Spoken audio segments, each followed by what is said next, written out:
Today I'm going to talk about how to recession-proof yourself. The writing is on the wall. We're pretty much right in the middle of having a recession already. Personally, I'm not too worried because I have enough savings to tide me over for 2 or 3 years at least. And if you still have a job, now is probably the time to tighten your belt to really save a lot. First, a little bit about cryptos. You guys know I invested in Dogecoin. Around 7 cents buy-in price. It went up all the way to 70 cents. So my paper gains was $500,000. Now it's back down to 7 cents. So I basically evaporated all of my gains. I never sold it. It really does suck that it went down so much, but I was not able to time the crypto market.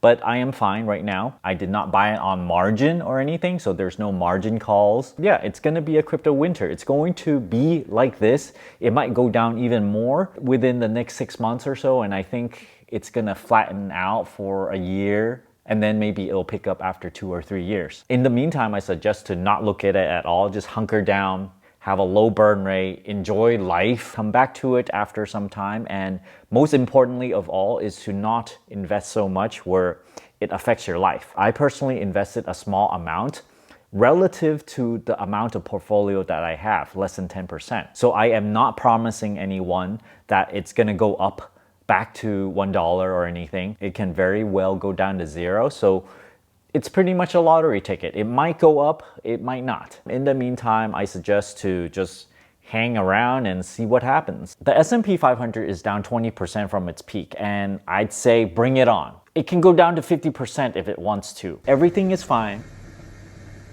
You should dollar cost average and everything will be back in 2 to 10 years or so. But definitely you have to have a pretty long time horizon and a lot of patience. I know on the internet, people expect things to happen within 2 or 3 months, especially in the investing space. As a financial YouTuber, you can pretty much become irrelevant within 2 years. I might not even be around by then. Who knows what's gonna happen? The interest rates are going up, and it's going up because they're trying to tame the inflation. Once inflation goes down, you might see the interest rate taper off a bit. And you might wanna think about where you're gonna put your cash in the meantime. You might be chasing a high yield savings account. Oh, this one has 1%, that one has like 1.5%. So you keep on switching savings account. You probably shouldn't switch for maybe only 0.2% increase in APY.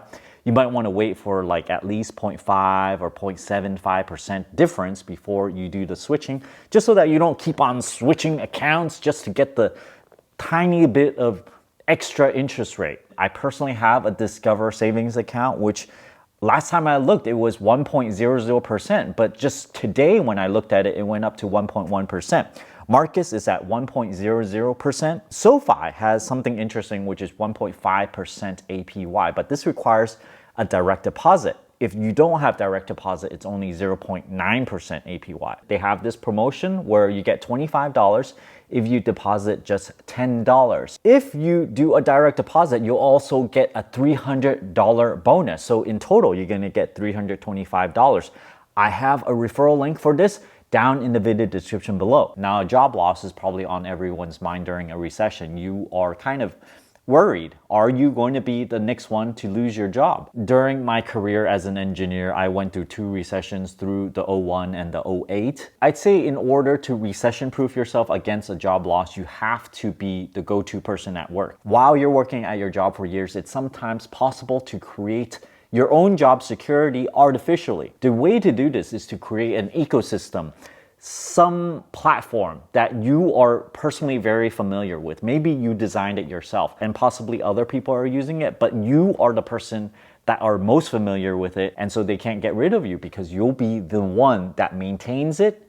And if they fire you or lay you off, well, they're gonna have this entire really huge ecosystem that no one really understands, and all of it would fall apart if you're not there. I'd say more than being the go-to person, being liked is probably the top of the list. Even if you're a very knowledgeable person, but you are not liked, who are they gonna get rid of first? It's probably the person that they don't like. You don't actually have to be a superstar to not get laid off. To be an average worker, depending on your skill level, right? If you are a very efficient worker, you can probably get by working about 25% of the time and then become an average worker. So to be average is very easy. You have to really work hard to be the bottom 25% and be a candidate for layoffs. Now, I also got laid off one time in my life, and the writing was on the wall for an entire month before I actually got the letter, and I actually knew it was coming. You probably can see the writing on the wall and see some red signs. For example,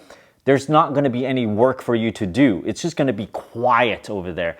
In the lab, in the halls, no one's around. People are taking lunches until 2 or 3 p.m. because there's no work to do. And if it's inevitable, you probably want to start interviewing so that you catch on to another job right after you get laid off. The best time to find a job is when you already have one. But if you really want to get laid off, in California, if you make enough money, you get $450 per week in unemployment. So this is $1,800 per month. If your burn rate is lower than $1,800 per month, then you don't have anything to worry about for an entire year. You can just keep on collecting unemployment. Now, a job loss would also result in the inability to pay your mortgage if your burn rate is high enough. You really can't just get rid of it overnight. You have to actively work on paying it down over many years.